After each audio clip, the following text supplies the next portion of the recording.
우리가 새해가 되면 서로 복을 빌어주는 인사를 하게 됩니다. 새해 복 많이 받으십시오. 혹은 행복하십시오. 우리는 여기 미국에 살고 있으니까 당연히 해피 뉴 이어라고 할 것입니다. 그렇다면 여러분이 이웃에게 빌어준 복, 또 이웃이 여러분에게 빌어준 복이 과연 무엇입니까? 복에 대한 정의를 사전에서 찾아보면 좋은 운수로 사람에게 생활과 기쁨과 즐거움을 누리게 하는 행운이라고 나와 있습니다. 그런 사전적 정의보다 이러한 복들은 하나님께서 우리에게 주어지는 복입니다. 그 복은 우리가 기쁨과 즐거움을 누리라고 주시는 복입니다. 물론 다른 종교나 무속 신앙에서도 복을 받기도 합니다. 그러나 그러한 복들은 진정한 복이 아닙니다. 복은 오직 하나님께서 우리에게 주시는 창조주 하나님만 주실 수 있는 것이 복입니다. 복은 사람에게 생활의 기쁨과 즐거움을 누리게 하는 것이기에 누구나 다 바라고 원하고 있습니다. 특별히 우리 동양에서는 복을 장수하고 재물이 많고 권력을 갖고 자녀가 많은 것이 복이 있다고 말하고 그렇게 생각을 하고 있습니다. 그래서 그 복을 누구나 갖기를 원하고 그것을 누리며 사는 사람을 복 받고 사는 사람이라고 말하고 있습니다. 그래서 누구누구는 복이 많아 재물복도 많고 자식복도 있고 라고 합니다. 그런데 여기서 우리가 깊이 생각해 보아야 할 것이 있습니다. 사람들이 복이라고 생각하고 있는 것들이 과연 진정한 복인가 하는 것입니다. 어떻습니까? 과연 그런 것들이 복이라고 생각하십니까? 이 질문에 우리가 조금만 깊이 생각해 보면 우리는 그러한 것들은 진정한 복이라고 하기에는 무언가 부족한 점이 있다는 것을 알 수 있습니다. 무엇이 그렇습니까?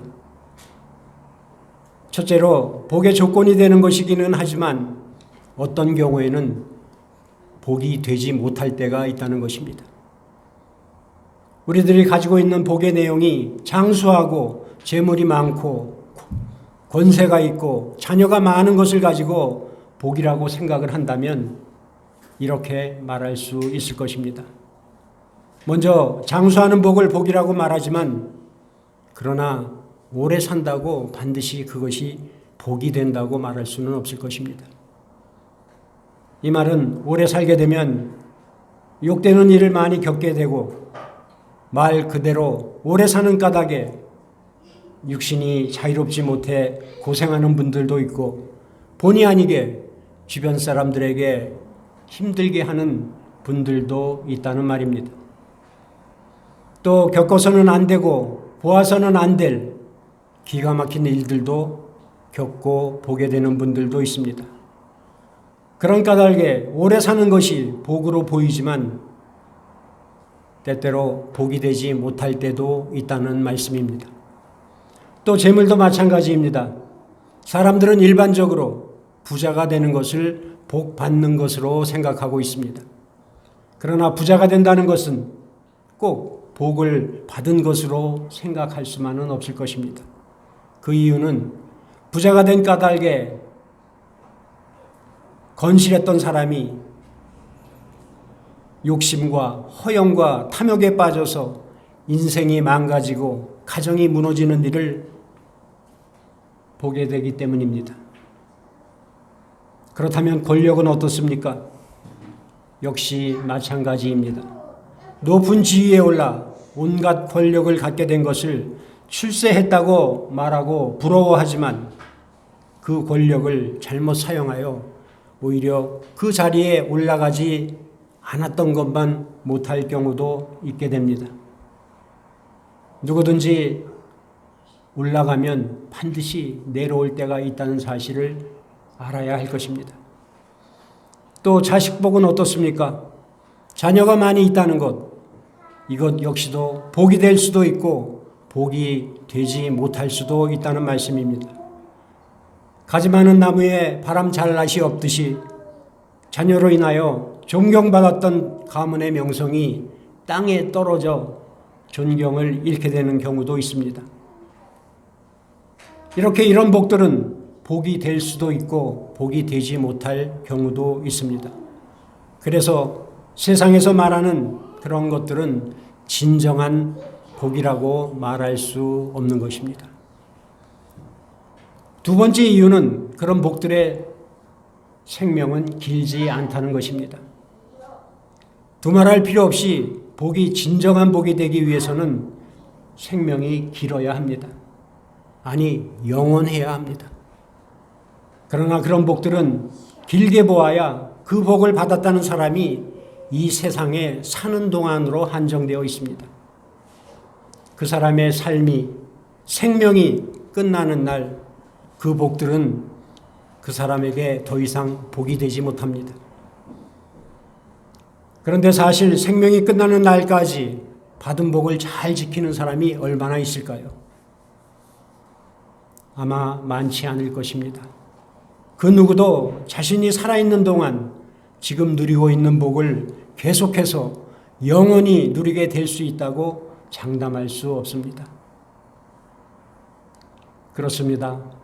오래 살아보았자 성경에서 말씀한 대로 우리 인간의 수명은 120세입니다. 아니, 120세는 둘째치고 모두 100세를 넘기지 못하고 죽게 됩니다. 또한 죽음 이전에 누리고 살았던 권력도 10년 계속되기 어렵습니다. 권력만 그렇습니까? 어제의 부자가 오늘의 가난한 사람이 될 수도 있고 오늘의 가난이 내일의 부자가 될 수가 있습니다. 그렇게 우리는 그렇게 생명이 영원하지도 않고 오래 가지도 못하는 것들을 진정한 복이라고 말해서는 안 될 것입니다. 오늘 저와 여러분이 교독한 말씀은 예수님께서 산 위에서 말씀을 하셨다 하여 산상수훈이라고 합니다. 이 산상수훈의 설교는 예수님께서 말씀하신 강화 중 첫 번째 말씀으로 8가지 복을 말한다 하여 팔복이라고도 합니다. 또 어떤 학자는 복이라는 단어가 9번 나오기 때문에 팔복이 아니라 구복이라고 말하기도 합니다. 심령이 가난한 자는 복이 있나니, 애통한 자는 복이 있나니, 온유한 자는 복이 있나니, 의에 줄이고 목마른 자는 복이 있나니, 긍휼히 여기는 자는 복이 있나니, 마음이 청결한 자는 복이 있나니, 화평하게 하는 자는 복이 있나니, 의를 위하여 박해를 받는 자는 복이 있나니. 또 우리말 성경에는 복이라는 단어가 뒤에 나오지만 헬라어 원문을 보면 이 복이라는 단어가 맨 앞에 나옵니다. 예를 들어 3절 말씀인 심령이 가난한 자는 복이 있나니 라는 구절을 헬라어 원문 그대로 번역한다면 복이 있도다 심령이 가난한 자여 라는 말입니다. 또 패닝턴 같은 학자는 앞에다가 번영하는 이라는 말을 써서 번영하는 자는 심령이 가난한 자니라고 해석하고 있습니다. 아무튼 여기에 나오는 복이라는 단어는 헬라어로 마카리오스라고 합니다. 그런데 이 마카리오스라는 단어에는 복된, 행복한, 행운의라는 뜻이 내포되어 있습니다. 즉 복이 즐거움이라는 것입니다.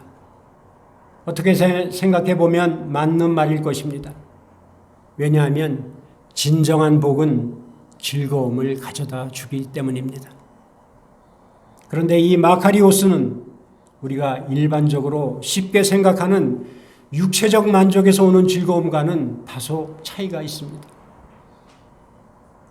이 마카리오스의 의미에는 2가지가 있는데 하나는 거룩하고 신성한 즐거움이라고 하는 의미이고 다른 하나는 죽음을 초월한 영원한 즐거움이라는 의미가 있습니다. 즉 즐거움의 의미는 육체적 만족에서 오는 세속적이고 감각적인 즐거움이 아니고 이 세상을 사는 동안은 물론이요 이 세상을 떠난 다음에도 누리게 되는 영원한 즐거움을 의미합니다. 그렇게 예수님께서 말씀하신 이 복, 마카리오스는 앞에서 열거한 그런 복과는 차원이 다른 복입니다. 그러므로 우리는 이 마카리오스로 시작하는 팔복 하나하나의 말씀을 이해하며 읽어야 합니다. 거룩하고 신성한 즐거움의 복을 누릴 사람이 누구인가? 그리고 영원한 즐거움의 복을 받을 사람이 누구인가? 우리가 이번 주부터 살펴볼 이 팔복의 말씀은 어떻게 이 세상에서 육체적 만족을 더 크게 누리며 살 수 있는가가 아니라 이 세상에서 더 오래 살고 돈을 더 많이 벌고 권세를 갖고 자녀를 잘 키워 이 세상에서 잘 살 수 있는가라는 말을 가르쳐주는 말씀이 아니라 우리가 이 땅에 살면서 하나님 나라 기준으로 거룩하고 신성한 즐거움을 누리게 할 복이 우리의 삶의 지표가 되고 이 복을 어떻게 해야 받을 수 있는가를 가르쳐주는 말씀입니다. 바라기는 이 팔복의 말씀을 통해서 거룩하고 영원한 즐거움을 누리게 할 진정한 복이 무엇이며 그 복을 어떻게 해야 받을 수 있게 되는가를 바로 깨닫게 되시기를 바랍니다. 오늘 첫 번째로 심령이 가난한 자가 받을 복입니다. 3절입니다. 심령이 가난한 자는 복이 있나니 천국이 그들의 것이미요. 분명 심령이 가난한 자가 되는 것은 거룩하고 영원한 복을 받고 누릴 수 있는 사람이 되는 첫 단계입니다. 예수님께서 말씀해 주신 이 팔복의 말씀에는 거룩하고 영원한 복을 받을 수 있는 사람이 갖추어야 할 조건들이 나와 있는데 그 조건들은 모두 다 심령이 가난해야만 갖출 수 있는 조건들입니다. 한번 생각해 보시기 바랍니다. 예수님께서는 4절 말씀에서 애통하는 자가 복이 있나니 그들이 위로를 받을 것이요 라고 말씀하셨습니다. 그렇다면 어떤 사람이 애통하는 사람이 될 수 있습니까? 두말할 필요 없이 심령이 가난해야만 애통할 수 있습니다. 분명 심령이 욕심과 죄로 가득 차 있는 사람, 그리고 세상 것만을 추구하며 영혼을 무시하는 사람은 절대 애통할 수 없습니다. 어디 그뿐입니까? 5절 이하에 나오는 다른 복을 받을 조건들도 마찬가지입니다. 심령이 가난해야만 온유한 사람이 될 수 있고 심령이 가난해야만 의에 줄이고 목마른 사람이 될 수 있습니다. 그리고 심령이 가난해야만 남을 긍휼히 여기는 사람이 될 수 있고 심령이 가난해야만 마음도 청결한 사람이 될 수 있습니다. 그렇게 이 팔복의 말씀 중에서 3절의 말씀 심령이 가난한 자는 복이 있나니 천국이 그들의 것이미요 라는 말씀은 이 팔복에 대한 말씀 가운데 가장 기초가 되는 중요한 말씀입니다. 우리 다시 한번 3절 말씀을 함께 읽어보겠습니다. 시작. 심령이 가난한 자는 복이 있나니 천국이 그들의 것이며. 우리가 이 말씀을 이해하기 위해서 우리는 먼저 이 말씀에서 나오는 두 단어를 제대로 알아야 합니다. 이 두 단어는 바로 심령과 가난입니다. 먼저 심령이라는 단어는 헬라어로 퓨누마입니다. 이 퓨누마는 보통 우리가 영어로 번역하지만 마음 또는 근본적인 자아라고도 번역합니다. 다음으로 가난이란 단어는 두 가지의 뜻이 있습니다. 하나는 페네스라는 단어이고 또 다른 하나는 푸토코스라는 단어입니다. 이 두 단어 가운데 페네스라는 단어는 자기가 가지고 있는 능력으로 일을 하면 얼마든지 먹고 살 수 있는 가난을 의미하고 푸토코스라는 단어는 일을 하면 얼마든지 먹고 살 수 있는 그런 형편의 가난을 말합니다. 오늘 본문에 나오는 심령이 가난한 자라는 구절에 나오는 가난이 바로 이 푸토코스라는 단어입니다. 그러기에 심령이 가난한 자란 영이나 마음 또는 근본적인 자아가 하나님 앞에 내어놓을 것 하나 없는 그런 형편의 사람이라는 것입니다. 그렇습니다. 심령이 가난하다라는 말은 생활 형편이 가난한 자, 즉 건강이 좋지 않은 자, 물질이나 의식주의 형편이 부족한 자를 말하는 것이 아닙니다. 대신 하나님 없이 자신은 아무것도 아니라고 생각하는 사람, 하나님만 고백하는 사람, 다시 말해서 하나님의 은혜 없이는 잠시도 존재할 수 없음을 인정하고 하나님의 은혜를 사모하며 사는 사람들을 말합니다. 그리고 또 심령이 가난한 사람이란 자신의 영적인 상태가 절대적 빈곤 상태임을 자각하며 하나님을 간절히 찾는 사람을 말합니다. 분명 우리가 거룩하고 영원한 즐거움을 누릴 수 있는 복 있는 사람이 되기 위해서 꼭 가지고 있어야 할 가난은 바로 심령의 가난입니다. 그렇다면 심령이 가난한 자란 어떤 사람입니까? 첫째로 겸손하게 하나님의 의를 구하는 사람입니다. 누가복음 18장의 말씀에 예수님께서 바리새인과 세리의 기도에 대하여 나옵니다. 바리새인과 세리가 기도하러 성전에 올라갔습니다.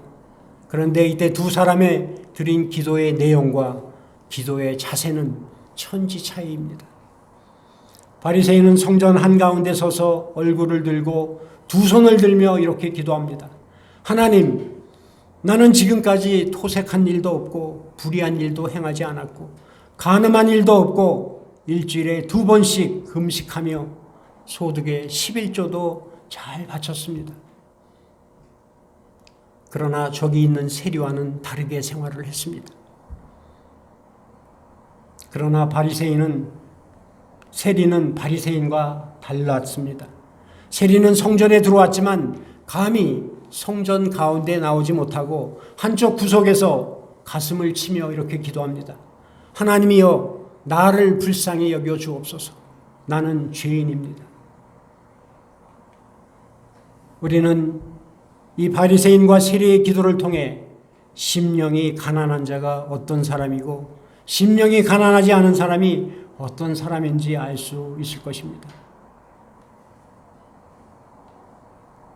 분명 하나님께서는 자신이 죄인임을 깨닫고 하나님의 용서와 자비를 구하는 자에게 용서의 은혜를 주시고 천국 백성이 되는 자비를 베풀어 주십니다. 그래서 예수님께서는 심령이 가난한 자가 복이 있다 하시고 천국이 그들의 것이라고 말씀해 주신 것입니다. 바라기는 저와 여러분도 겸손하게 하나님의 자비를 구해서 심령이 가난한 사람들이 되시기를 바랍니다. 두 번째는 하나님을 철저하게 의지하는 사람입니다.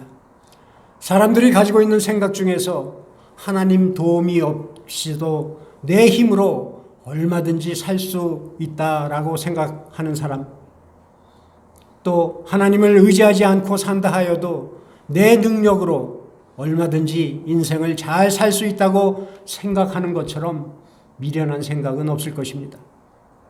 그 이유는 인생은 그 누구도 하나님의 도움 없이 결코 살 수 없는 연약한 존재이기 때문입니다.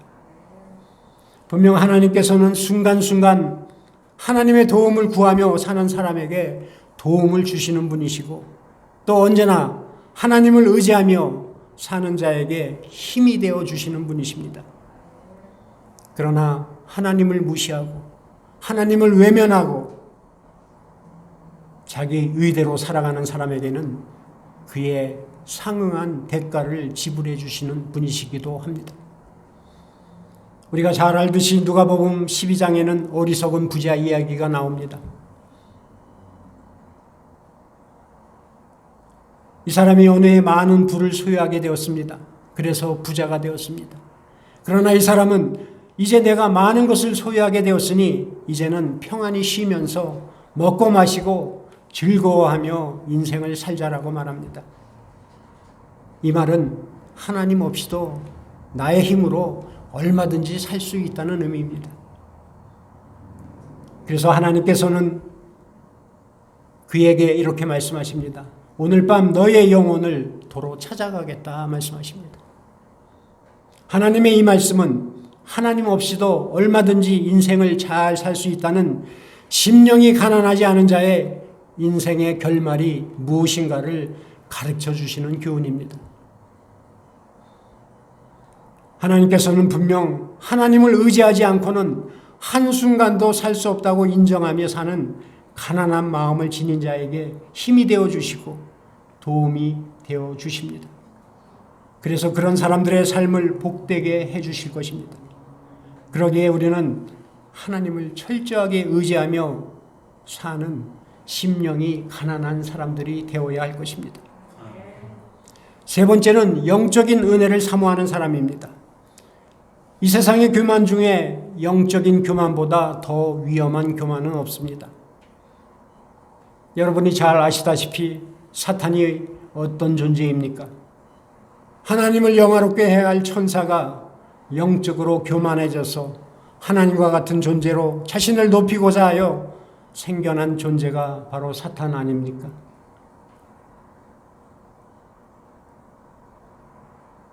오늘날 교회를 어지럽히는 이단들은 모두 다 영적으로 교만하기 때문에 시작된 것입니다. 우리는 진정 언제나 영적으로 자신을 살필 줄 아는 영적인 겸손한 자세를 가져야 할 것입니다. 물질이 풍부해졌다 해서 영적으로 연약한 사람이 아닌지를 한번 돌아봐야 할 것이고, 지위가 높아졌다 하더라도 영적으로 자신이 초라한 사람이 아닌지를 살펴야 하고, 지식이 많아졌다 하더라도 영적으로 자신이 무지한 사람이 아닌지를 살펴보아야 한다는 말씀입니다.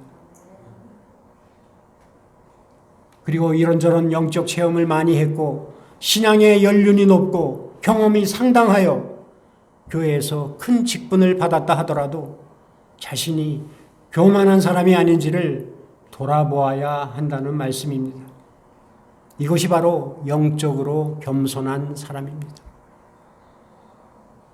그렇습니다. 우리는 온전한 그리스도인으로 살기 위해, 그리고 하나님과 교회를 더 잘 섬기기 위해 영적인 능력을 소유한 강건한 사람이 되어야 할 것입니다. 그런 사람이 되기 위해 우리는 영적인 관점에서 자신을 늘 돌아보아야 합니다.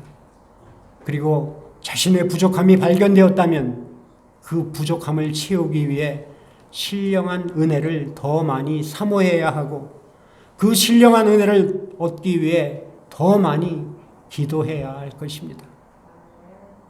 분명 하나님께서는 하며 기도하는 사람에게 은혜를 더 내려주실 것입니다. 우리가 그렇게 신령한 은혜를 사모하면서 기도하면 하나님께서 내려주시는 은혜를 충만히 받을 수 있고, 그 은혜로 말미암아 세상과 구별된 거룩한 삶을 살 수 있게 되는 것입니다. 우리가 그런 사람이 된다면 언제 어느 곳에서 죽음을 맞는다 하더라도 준비된 자로서 부끄러움 없이 천국에 들어가게 될 것입니다. 그리고 그 천국에서 하나님과 교회를 잘 섬긴 자에게 주시는 여러 가지 상급의 면류관도 받게 될 것입니다. 그러기에 언제나 겸손한 자세로 더 큰 신령한 은혜를 사모하는 마음의 소유자, 즉 심령이 가난한 자를 복 있는 자라고 말씀하신 것입니다. 바라기는 저와 여러분도 영적인 은혜를 사모하여 심령이 가난한 사람들이 되시기를 바랍니다. 마지막으로 항상 감사하는 사람입니다. 위대한 신앙의 사람 사도 바울도 자기에 대하여 말하기를, 자신은 항상 만삭되지 못하여 난 자와 같은 사람이요 또 죄인 중에 괴수요 지극히 작은 자보다 더 작은 자라고 고백했습니다. 그리고 그런 자기가 오늘에 있기까지는 그 무엇보다도 하나님의 은혜라고 고백을 했습니다. 이런 사도 바울 자신에 대한 고백도 바로 하나님께서 우리에게 베풀어 주신 감사의 고백이라고 할 수 있을 것입니다. 왜냐하면 그의 고백 속에 하나님께서 오늘의 자신을 만들어 주셨다는 감사가 담겨 있기 때문입니다. 그렇다면 바울이 어떻게 감사의 고백을 했을까요? 그 이유는 바울의 심령이 가난했기 때문입니다. 그렇습니다. 심령이 가난하면 바울과 같이 자기에게 베풀어 주신 하나님의 은혜를 깨닫게 되고, 하나님의 은혜를 깨닫게 되면 하나님에 대한 감사가 저절로 나오게 되는 것입니다. 오늘도 심령이 가난하여 나의 나된 것이 모두 다 하나님의 은혜라는 것을 깨닫는 사람은 오늘의 고통과 아픔까지도 하나님의 선하신 계획 가운데 주어진 아픔이라고 생각하며 하나님께 감사할 수 있게 되는 것입니다. 감사는 하나님께서 주시는 은혜와 복을 받게 하는 통로입니다. 그러기에 감사는 기적의 열매가 맺히고 승리의 역사가 나타나게 됩니다. 그래서 예수님께서 심령이 가난하여 항상 감사하며 사는 자에게 복이 있다고 말씀하신 것입니다. 이렇게 심령이 가난한 자란 겸손하게 하나님의 용서와 자비를 구하는 사람이고, 하나님을 철저하게 의지하는 사람이고, 더 큰 영적인 은혜를 사모하는 사람이고, 항상 감사하며 사는 사람입니다. 예수님께서는 이런 사람에게 복이 있다고 말씀하십니다. 그렇다면 이런 심령이 가난한 사람이 받는 복이 무엇입니까? 오늘 본문에서 심령이 가난한 자는 복이 있나니 천국이 그들의 것이며 라고 했습니다. 그렇다면 천국은 어떤 곳입니까? 죽어서 가는 곳입니까? 천국이란 한마디로 예수 그리스도를 왕으로 모시는 나라, 그리고 그분이 왕으로 지배하는 나라, 그래서 기쁨과 평화와 희락과 감사밖에 없는 그런 곳을 말합니다. 그렇게 천국은, 즉 하나님 나라는 죽어서 가는 곳이기도 하지만 이 땅에 우리가 사는 동안 내 심령과 내 가정과 교회에서도 이루어지는 곳이기도 합니다. 그렇습니다. 심령에 관한 겸손하게 하나님의 자비와 용서를 구하는 사람, 하나님을 철저하게 의지하며 더 큰 은혜를 사모하는 사람, 언제나 감사하며 사는 그런 가난한 마음으로 인생을 사는 사람은 우선 자기 안에 천국이 이루어졌음을 체험하는 것입니다. 그래서 이런 천국을 체험하며 사는 사람은 우리가 마지막 찬송으로 부르게 되지만 찬송가 438장과 같이 높은 산이 거친 들이 초막이나 궁궐이나 내 주 예수 모신 곳이 그 어디나 천국이라는 찬송을 기쁨 가운데 부를 수 있게 되는 것입니다. 그런 가난한 마음을 가지고 우리가 가정생활을 한다면 가정에서도 천국을 체험할 수 있습니다. 그런 가난한 마음을 가지고 우리가 교회 생활을 한다면 우리 교회에서도 천국을 체험할 수 있습니다. 그러다가 이런 가난한 마음으로 살다가 이 세상을 떠나게 되면 저 하늘나라 천국에서 영생을 누리며 영원한 천국에 살게 되는 것입니다. 그래서 예수님께서는 심령이 가난한 자를 복이 있는 자라고 말씀하신 것입니다. 어떻습니까? 과연 여러분들은 진정 심령이 가난한 사람들로 살고 계십니까? 바라기는 심령이 가난해서 이 세상에서 천국을 체험하고 이 세상을 떠난 다음에는 저 영원한 천국에서 영생을 누리며 살아가시는 저와 여러분이 되시기를 주님의 이름으로 간절히 축원드립니다.